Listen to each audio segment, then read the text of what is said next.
started. Good evening, Star Pupils. I'm your host, friend, and life coach, Mrs.Divine Awakening. Hi. I work with mature teens and young adults who are constantly comparing where they are in life to where they feel that they should be. I help by improving their relationship with self through metaphysical concepts, and I work with them to create a plan to get them closer to living a life that they desire. I'm doing a webinar, a weekly webinar every Thursday for the month of August.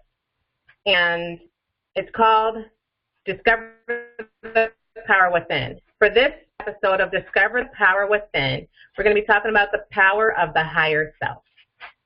Okay? So the higher self, when we talk about the higher self, that's your authentic self. That's your true self. That's who you are in relation to just who you want to be, who you feel you should be inside. It's completely different from the person we're told to be from the outside world. So who we are, our higher self or our authentic self, is who we are despite what our parents think, what our friends think, what our children think, what our spouses think, is who we are and what we connect with, what we value that is really true to what we feel and why we feel it.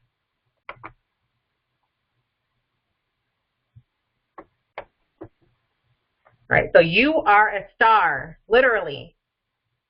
93% of the human body is made from stardust. If you look in the mirror, you can actually see the power from the star glow that you have around your body. And so if you look at yourself in the mirror, you'll be able to see that you have like a haze around yourself that glows literally just like the stars. That goes to show you that you are greater than what you thought you were. That shows you that you are connected to the Creator. The Creator made you just like He made the stars above.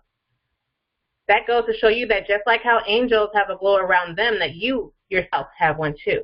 You are more than what you think you are. You are a star.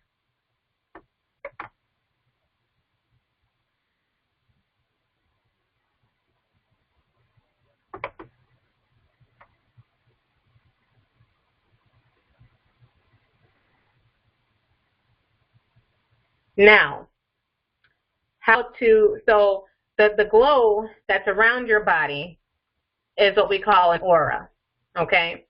And so with the aura, that shows a lot of different things about your body, both mentally, physically, and spiritually. And the aura is a glowing electromagnetic field that surrounds your body.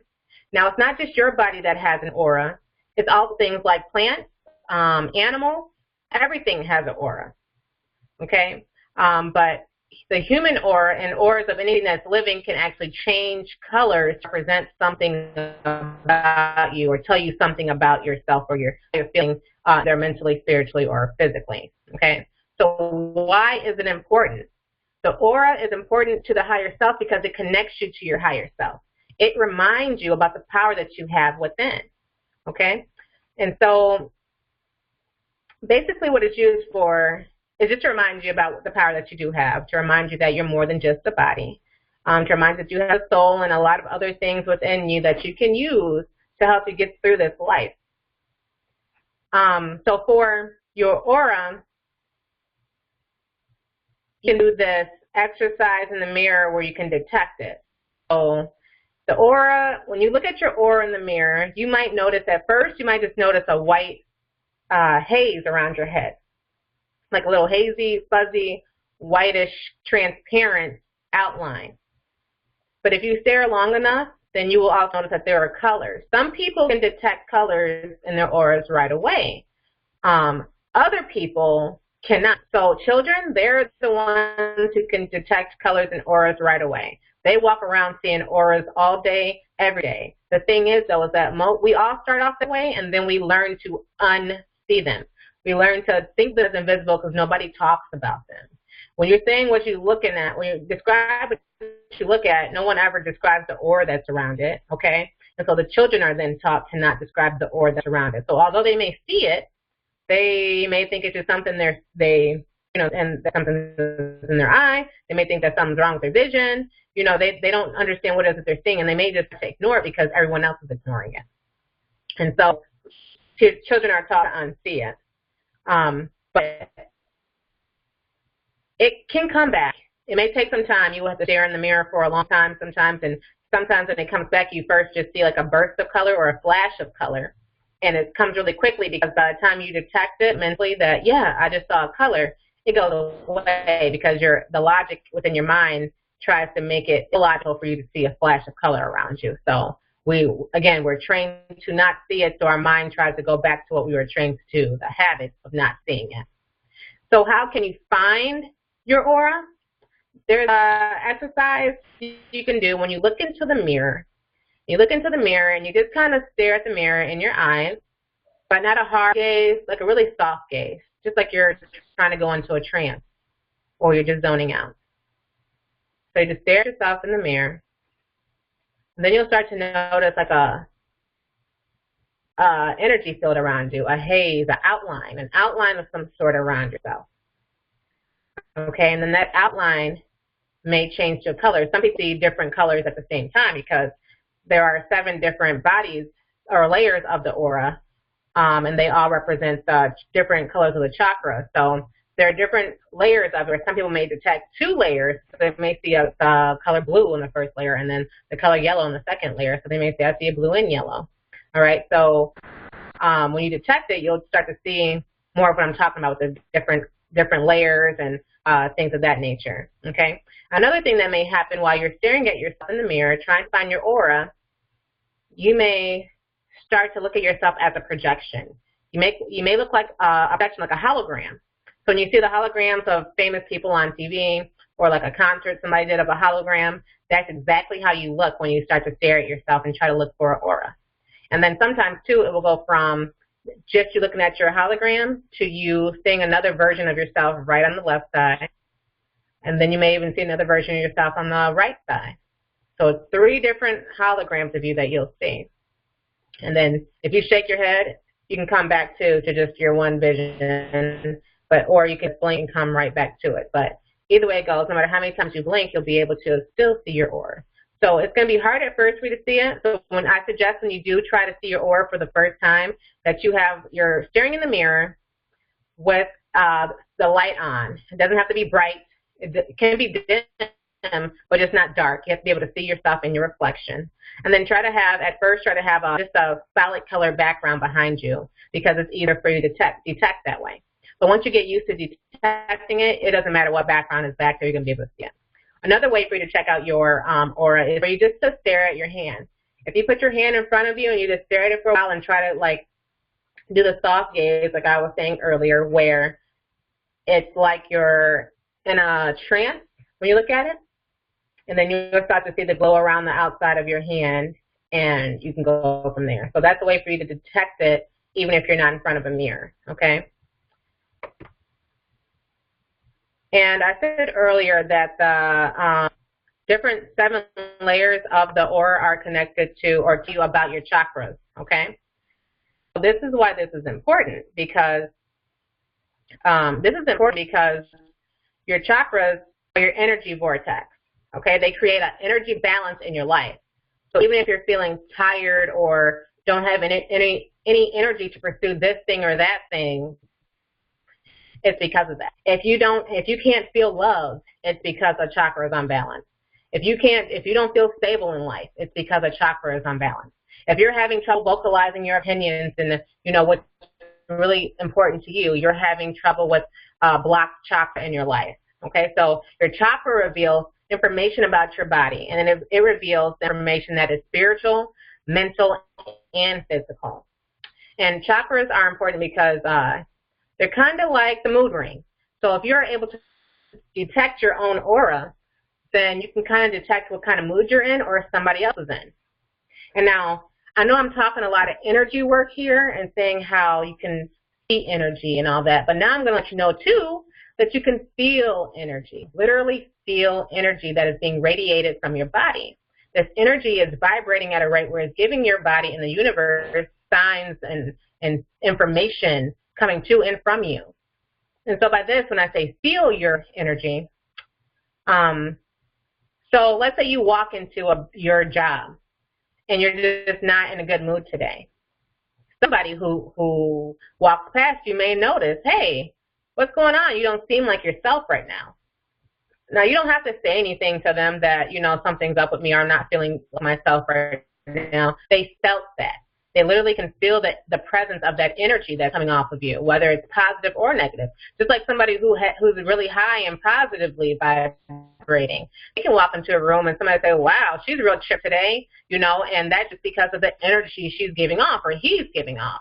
So energy can be felt, and that's how you know that it's real, because although you can't see it, it's something that you can be felt. And the way you can see it, though, is from the aura. But if we're getting trained to overlook it and make it seem like it's invisible, then we won't know that it's something we can see. But we can see energy and we can feel energy. All right, and then a way for you to try to feel your chakras is you have to know on your body where there's 7 main chakras, but there's a lot more. But for the 7 main ones, if you know where they're located on your body, then you're able to kind of feel for them. So, like, I always go for the heart chakra to make sure I can feel it, okay? And this is a easy test you can do. What you do is you put your hand, you extend it out in front of your chest as far as your hand can go. Then you slowly but surely start to bring your hand closer and closer to your chest. And then you'll eventually feel some heat being generated off your body. When you feel the heat being generated off your body, that's how you know how far out your chakra extends in that area. So my heart chakra, I don't know if you can see me right now, but my heart chakra extends about this far away from my body, okay? And your chakras open up in the front of your body and in the back. So if you're able to reach in the back, then you can detect yours, but I really can't reach up to my heart chakra from the back spot and get a good accurate reading. Another way to do this is if you go to your third eye chakra. Your eye chakra is the third eye, which is right between your eyebrows and on your forehead. So you can put your hand in front of your forehead and kind of bring it closer. And then once you feel the heat being radiated off, that's how you know that's how far out your third eye or your ajna chakra extends. And then you can also do it from the back. I can kind of do it from the back here because I can reach my hand back here. So I would say they're pretty much even right now, how far out. Now, some people may feel there right away with a big gap between themselves and where they start to feel the energy. Other people may not feel the energy until they get a lot closer to their body, okay? And that goes to show you how much energy output is being felt right there or being allowed to go through that area of your body. So let's say you notice that your throat chakra you have to almost touch your neck before you can feel it. Then you should understand at that point there's some kind of blockage right there where energy isn't able to flow through clearly and you're not able to be your true self or say things that are according to your true self. And so that's how it relates to your true self, because if you're able to determine these things, then you'll know if you are really living in alignment with your true self, your higher self, what you really want to be, expressed to be, and really feel you should be. So some people have a hard time loving other people. That could be because their heart chakra is blocked in some way. And so again, the easy test is for you to go ahead and measure when you start to feel that vibration, that heat radiating from your body. Okay, if it's too close to your body, you know that you're not able to open up to love the way you're supposed to because that is blocked for some reason. And then once you find out that a chakra is blocked, you go do your research and figure out how you can unblock your chakra. Now, there's a lot of different ways I can explain to do that. However, I don't want to get too far off into my head. I want to stay attached to what the PowerPoint is about today, okay?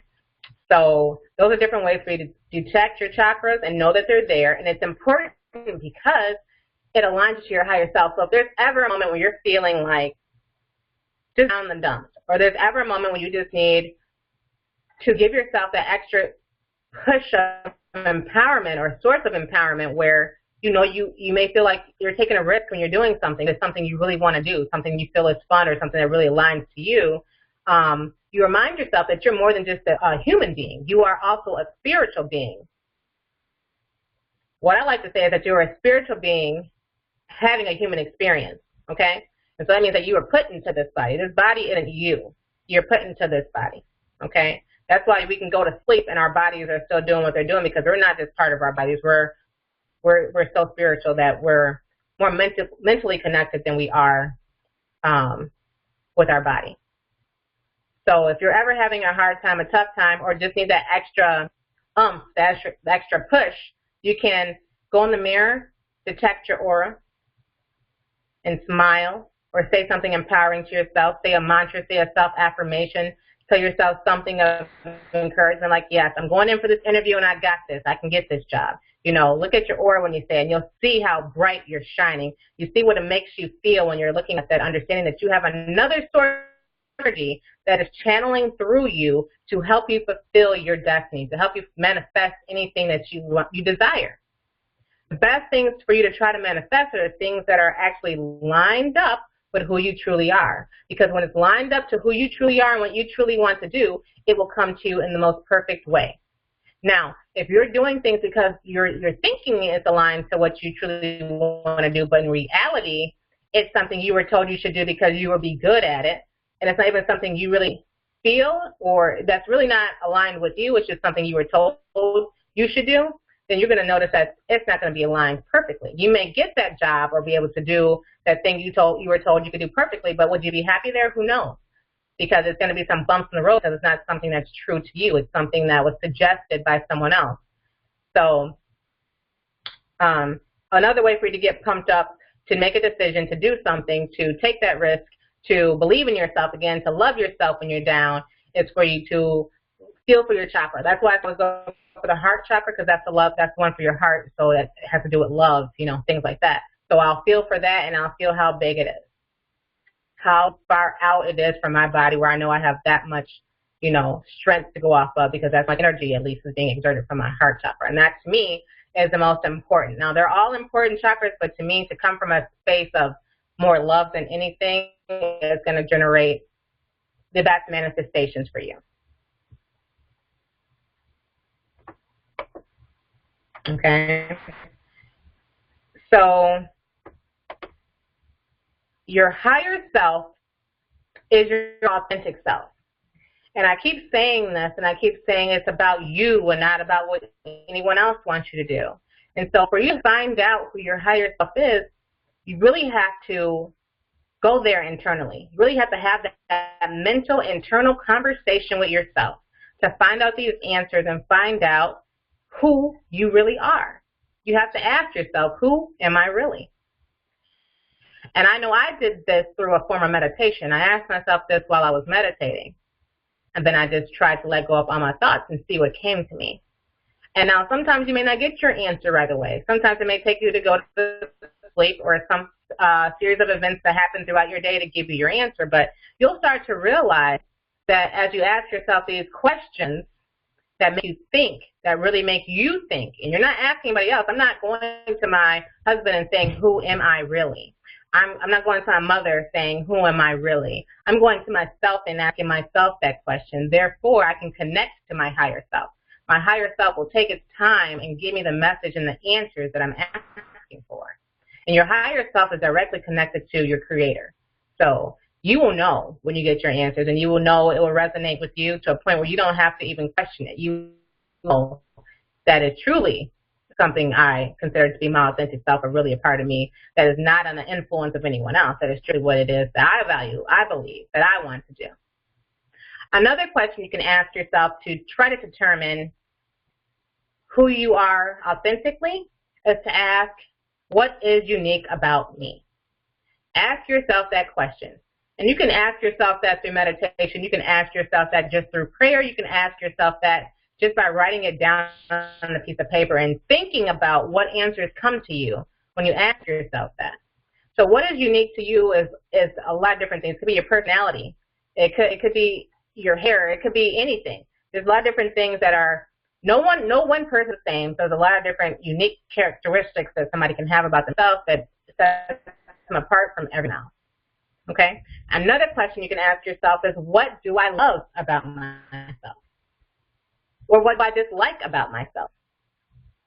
And now these are some key questions to ask yourself, to what you love and what you dislike about yourself, because then you can get into with the fact of looking at the things that you love about you, looking at the things that you don't like about yourself, and going to actually investigate them, where you get a sense of what is it I love. So if you're saying, I love my big red hair, but you know that your hair isn't naturally red, you know that you made your hair red. Now you think, do I really love my big red hair? Or do I love the bigness of it because the bigness of it is really mine? What about the red part? Is that what I really love? And you will figure this out by asking yourself more questions. Okay, well, why did I make my hair red? And then you go from there. You might really do love your big red hair. And that comes from you reviewing that thought. What happened to make me get this red hair? What does red mean to me? Those types of questions to see if what you like is what you truly like. Now, if you say, I love my straight hair, and your hair is naturally curly, is that lined up to your authentic self? You have to ask yourself those questions. And then maybe what is it that I hate? Maybe one of the things you hate is, I hate my curly hair, my natural curly hair. One of the things you may not like about yourself is, I hate how skinny I am. Okay? And so you start to look at the things that you're saying you don't like as well. The things you don't like are really key, especially if it somehow corresponds to the thing you love. However, most of the time the things you don't like are the things that are actually uniquely you. So for somebody to say, I don't like how skinny I am, they have to sit and think about that. So why don't I like how skinny I am? What's wrong with me being skinny?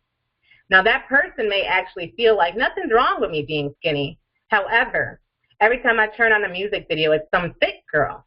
It's a girl with a Coca-Cola shaped body. They're promoting big booties out here, big boobs. I don't have either one of those. And so you start to doubt yourself and your uniqueness, the things that make you you, your own natural body, because the world is telling you this is what men find attractive. This is what females find attractive. Maybe a guy who isn't as muscular as he would like to be may say he hates his scrawny body. And does he really hate his scrawny body? If so, then he hates who he is authentically. Now, if he does the work and gets to be bulkier, then he does that work and that's who he is. But why is he doing that work? Is it to look good for someone else, or is it because that's something he values? So we have to figure out what we actually value and what's truly us and unique to us. And we have to love everything about what's unique to us. So the things that we put on that list for the things we don't like about ourselves, eventually when we go back to look at that list, we need to have been working on ourselves to get ourselves to love ourselves in another kind of way where we can appreciate those things we once disliked about ourselves. Okay? So that person who's skinny and doesn't like the fact that they're skinny because the world is promoting curvy girls, then they need to do something to be working on embracing their body size, embracing skinny girls. What can you love about being skinny? You can wear anything you want. You can eat most things you want to eat without getting overweight. Embrace why it is you're skinny, the benefits of being that, and get to love who you are naturally. Therefore, you eliminate that much unhappiness. If you walk around hating things that are natural about yourself, meaning these are things that this is just you, it's who you are, it's a part of you, and it's not going anywhere. So if you walk around hating this part of you, that's some hate you're carrying with you every single day of your life. Versus if you learn to love that about you, or at least appreciate and understand that aspect of yourself, then now that's that much more love you have to generate. You're not walking around hating yourself for a certain reason, or feeling like you're lesser than someone else because you have that more curvy body, or like that guy won't like you because your butt isn't big enough. You actually start to embrace yourself, then you're going to come off in a different kind of way where that guy likes you for the fact that you are skinny, or likes you for the way you embrace yourself in your body and take ownership of who you are, no matter the fact that there were all these other girls around who were, quote unquote, thicker than you. So I'm just giving an example, but that's the example I chose to go with. So we get to the point where you figure out who you are, what's unique about you, what you love about yourself, and what you dislike about yourself, and come to an understanding about everything, okay? Another good question to figure out who you are authentically is to ask yourself, what is my life's purpose, okay? Now, that's a hard one, to try to ask yourself, what is your life's purpose? Because if you do not know who you really are, you do not know what is unique about yourself, you do not know what you like or dislike about yourself and why you like or dislike about yourself, then you will not be able to understand what truly your life purpose is, okay? So you need to start asking yourself these questions seriously to get a serious answer, because when you start to figure out what your life purpose is, you're going to want to live that purpose as soon as possible, because life is short.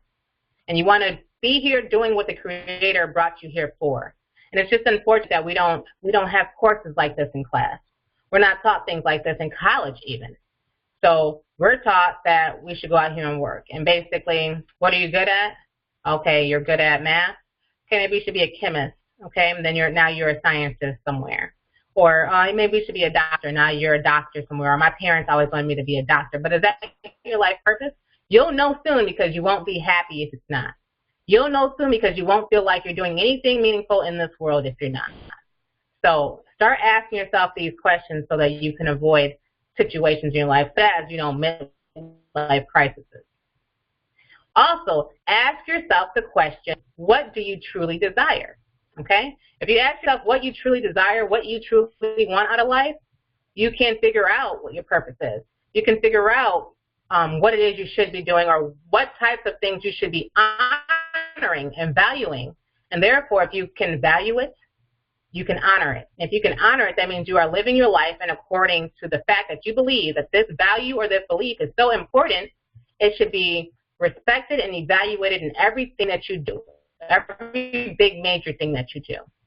And so by that I mean, if you're going to work a job and you value children, and this job is something for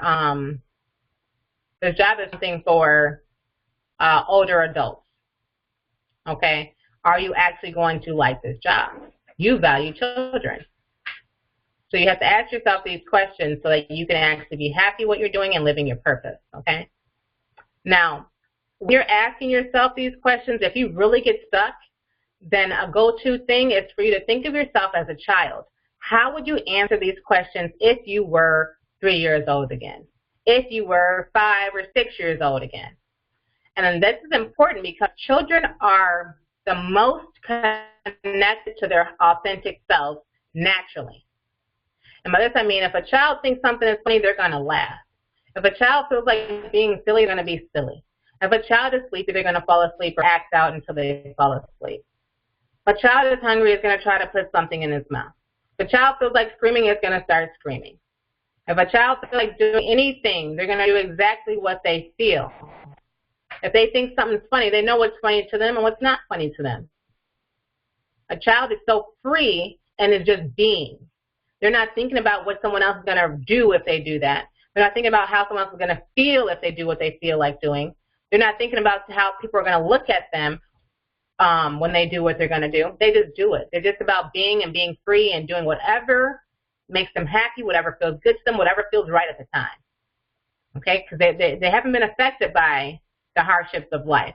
They haven't had enough influence from older adults or society or anyone to tell them, oh, okay, right now you should be being serious right now. Now, some people do that to their children, but most of the time kids don't understand that yet anyway, and so they get in trouble until they learn how to behave. But for the most part, we let our kids be kids, and we see, like, kids say the darndest things.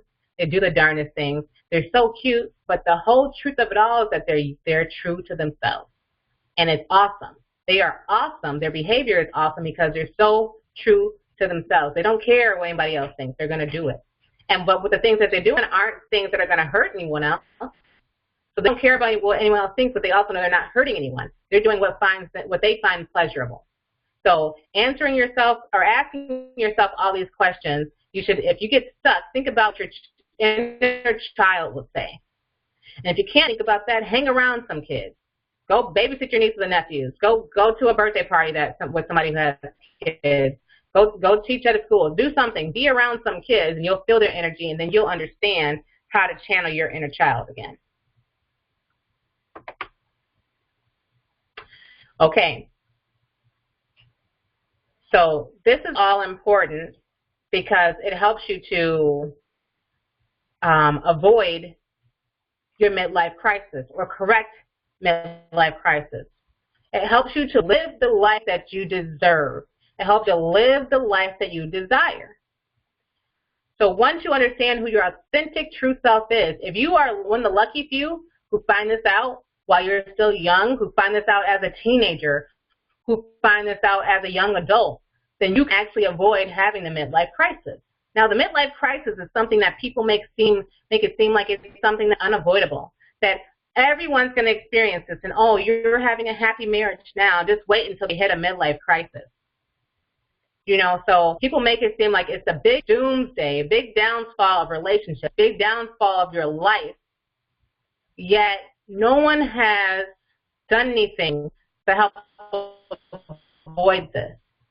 You know why? That's because we're not taught things like how to find our authentic self in school. We're not taught things like how to love ourselves. We're not taught things like how to be our own unique individual selves. We're taught to be uniform, be just like everyone else. We're taught to follow the rules. Your opinion doesn't matter. We're taught that you're supposed to just go to work, work, work, work. You don't have time for anything else but to work, come home, go to sleep, pay some bills. That's what we're taught to do. So at some crack, we realize either A, we don't feel like we have a purpose, or B, we realize we're not having fun. We don't know how much longer we have in life. And now we want to do all these things we've been not doing, not honoring all this time, and then that's when we get to acting out. Or people do things like, you know, cheat on spouses or leave their happy home, leave their children because they want to live a life all about themselves. And now it seems like they're selfish. And you know why they seem selfish? Because they didn't have the chance going through life to actually be a little bit selfish by taking time out to find out who they are. If we take the time out now to find out who you are, it will save you in the long run from feeling like you have no clue who you are. Then suddenly you discover what you are not, and you try to do everything opposite of that to live a more purposeful life or live even a more fun life. Because when we start to be how other people want us to be, how society wants us to be, we stop having fun or what's fun to us. And by the time we realize that, it is when we're in a midlife crisis. Because everything's gone to hell at that point. And now you just want to feel better. So you're doing whatever it is that comes to mind that you know you would like to make you feel better. So if it means buying that new sports car, that's what it means. If it means taking that hot girl on a date despite having a wife, that's what it means.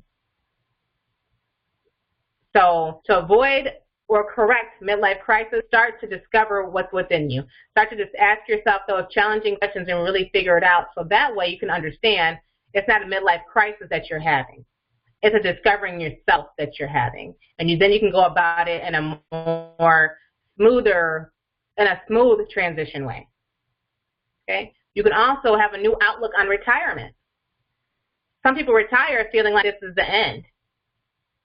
Some people think they're going to retire and travel the world. And then when it comes down, they haven't taken care of themselves health-wise. And so by the time they retire, they have all these illnesses and complications where they can't travel as easily as they thought they would be able to. They can't, do all these plans that they had before they retired. And so now they're stuck. When people retire, they're stuck with having their whole day ahead of them, when before it was about work. Some of us are so about work, we don't know anything else about ourselves. We don't know what we're good at. We don't know how creative we are. All we ever knew and devoted ourselves toward was work. We don't even know our families half the time or our friends anymore because we became so about work, our friends and family didn't matter. All that mattered was chasing the dollar so you can pay off your bills or get that new car that you wanted. So finding your true self, lining up with your authentic self can help you look at retirement in a completely different way. Where now you're looking at, how can I gain my life back? What can I do to live a life that's purposeful now, since I've wasted all these years on doing only something that was going to pay my bills, not something that was actually purposeful for me. Now, that's not for everybody. Some people know exactly what their purpose is, and they do it. Like some people who are probably like a doctor or something. No, your purpose is to save lives, and that's what you're doing. You're not going to feel like it's a waste. You're going to feel like you've been doing exactly what you're going to do.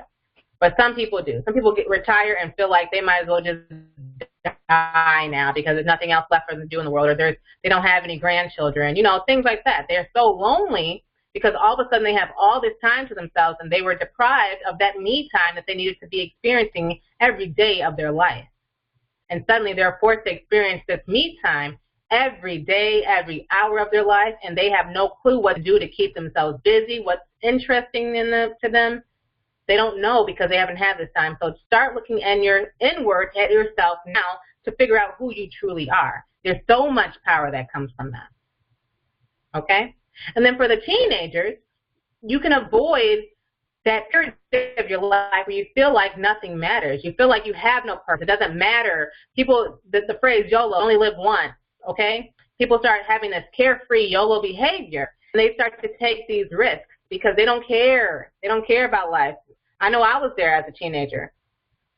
I would do different things, put myself in some risky situations because at the end of the day, I mean, I know I had parents who loved me, but that's it. Siblings who loved me, but, you know, I didn't have a child at the time. Nobody needed me to do anything for them. Nobody was depending on me. It was me for me. You kind of feel like you're lost and have no direction out here. You know what goals you're going after. You know, I want to graduate from college. I want to get this kind of job. But it doesn't have any value to you because most of the time, again, we're chasing things that we are told we should be chasing. We're not chasing things because it's our desire, it's our passion. Because we don't know what our desire and our passion is because we have not taken the time to learn about who we are inside, what's true and what's important to us. Like I said, they don't offer this kind of stuff in high school. They don't offer this kind of stuff in elementary school, and they don't offer this kind of stuff in college. This is the kind of thing you have to teach yourself. This is the kind of thing you have to do extra studies on top of your studies to learn how to do this and why it's important. That's why I teach the metaphysical concepts. That's why my coaching is based on, my life coaching is based on the metaphysical concept, because this is so key that the sooner this is something that people start to understand and embrace, the sooner people will start to enjoy life a lot more and start to make their life go in the direction that they want it to go in. You can also begin to live your purpose, okay? Once you start, you can live your purpose and you can start honoring your life. Once you start to figure out what it is about you that makes you unique, what it is that actually makes you authentic, what it is that is your true self, your authentic self, how did God create you? How did the Creator create you to be so perfectly perfect for whatever purpose you were supposed to fulfill down here? Once you get in with that, you'll be able to honor your life in a completely different way. Like for me, today is my last day of work as a state caseworker. And I did that because I want to start just pursuing life coaching. I want to homeschool my child, and I want to pursue life coaching full-time. That way I can do exactly what is fulfilling to me.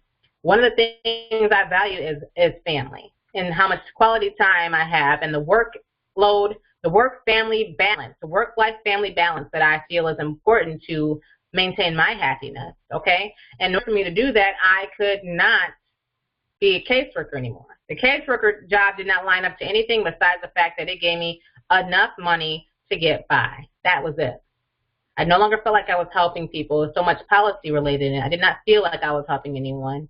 And on top of that, I would be there thinking about all the things I wish I was doing. Okay, I wanted to be able to honor my life, live a life aligned to my top values, and see where that takes me. Because that way, I can make money, I can take care of my family, I can be a part of my family's life, I can have that perfect home and work-life balance, and be able to do exactly what it is I love. I will be fulfilling some part of my happiness at every moment of the day. So it wouldn't feel like hard work to me. It wouldn't feel like a dread to get up and go to work. It wouldn't feel like, man, another 30 years until I can retire. No. It would feel like I am living my life. Like I wouldn't even need to retire. Why do I need to retire? I can do this forever. That's how it would feel. Okay? And then from you understanding who you are authentically, for you to connect to your higher self and realize that the Creator created you perfectly as you were, you start to appreciate your story. And by appreciating your story, I mean you appreciate the different trials and tribulations you've gone through your life. Now, for some people, they've gone through a lot where they may feel like there's no way I can appreciate that. And you might not be able to appreciate that, but you'll be able to come to a level of understanding where you may know things in a different way than other people do. May have steered you in a different direction in your life, or now you can save others or help them to avoid the situation that you were in. And if you don't have such a tragic story or such a horrible story, you have just a story of what minor things have happened. You understand why it happened the way it happened. You understand why you never married that one person you thought you should marry. You understand why you never went that one college you really wanted to go to. How come it never worked out? How come it was you end up going to this college instead? You understand why you were only friends with this person for a certain amount of time and then you guys never spoke again. You understand who was here as a lesson. You understand who was here as a blessing. You understand that all lessons are blessings. You understand that your story is unique and it's something that should be shared because it is a message for the universe. Your story is not just your story. Your story is something that can be used to help many people, to help the entire universe in some way, shape, or form. And that's why they have things like YouTube, where you can literally come on there and share whatever story you have to tell. So connecting to your higher self is key. It's key for you to understand yourself. It's key for you to understand others. Because once you start to appreciate your story, then you understand that your story is no different from anyone else's story. You may have traveled, your story is different from other people's story, but your story is not any more valuable than the next person's story. Your story isn't the best story of all. Everyone's is different because it's catered to them, from their perspective, from the life that they went through, from the things that they experienced. And once you can appreciate your story and other people's story, then the world would be a much more harmonious place because we would understand other perspectives. We'll be able to understand why this person may have taken 5 years to get to this point in life, and it only took you 6 months to get to this point in life. Everyone has their own personal journey, and you have to discover what yours is. So tune into your higher self. Do what you have to do. Ask yourself those tough, challenging, important questions so you can figure out who you truly are, and you start to live up to the life and the qualities that were given to you from the Creator. Okay? So that's it for our session today. Thank you, everyone, for joining me. I'm going to open up the lines really soon for anyone to ask any questions that they may have. If you are interested in life coaching for yourself, for your teenager, please contact me. You may visit me at www.mrsdivineawakening.com. You can go check out my prices. You can go check out how many sessions I offer, when I'm available. Send me an email, or you can call to make an appointment. And again, I work with mature teens and young adults who are constantly comparing where they are in life to where they feel that they should be. I help by improving their relationship with self through metaphysical concepts, and I work with them to create a plan to get them closer to living a life that they desire. So I will help them to find ways to discover their higher self and live a life of complete purpose and passion. Have a good night, Star People, and thank you for joining me.